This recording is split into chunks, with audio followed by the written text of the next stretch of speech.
వస్తువు కనిపించింది.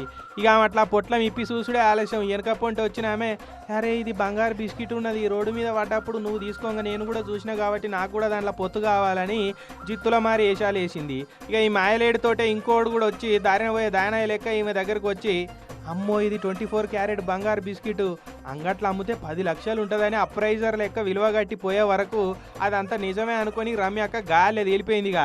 విన్నావు కదా 10 లక్షలు ఉంటుందట అక్క, నాకు అండ్లకెళ్ళి 5 లక్షలు ఇచ్చి బంగారు బిస్కెట్ నువ్వే ఉంచుకో అని ఆ టక్కులాడి చెప్పంగానే టక్కిన నమ్మింది ఈ అక్క. ఇగేమున్నది అడ్వాన్స్ కింద 10,000 కొట్టింది. మెడలున్న 2 తులాల బంగారు షైన్ ఆమె చేతిలో పెట్టింది. కడమ పైసలు ఎప్పుడు ఇస్తావనంటే ఇంటికి పోయి తీసుకొస్తా అని చెప్పిందట. సరే నువ్వు పైసలు తెచ్చే లోపల నేను ఈ కేశవరావు పార్క్ కాడ కూర్చుంటా అని ఆమె చెప్పిందట. ఇక బంగారం దొరికిందన్న సంబరంలో ఇంటికి పోయే తొవ్వల బంగారం ఎంత వజన్ ఉంటుందో పోయి జోకించుకుందామని బంగారం షాపుకు పోయిందట. అప్పుడు నిజం తెలిసింది. బంగారు పూత పూసిన ఇనుప సామాన్ తెచ్చి బంగారం అంటున్నావు ఏందక్క అనగానే అక్కకు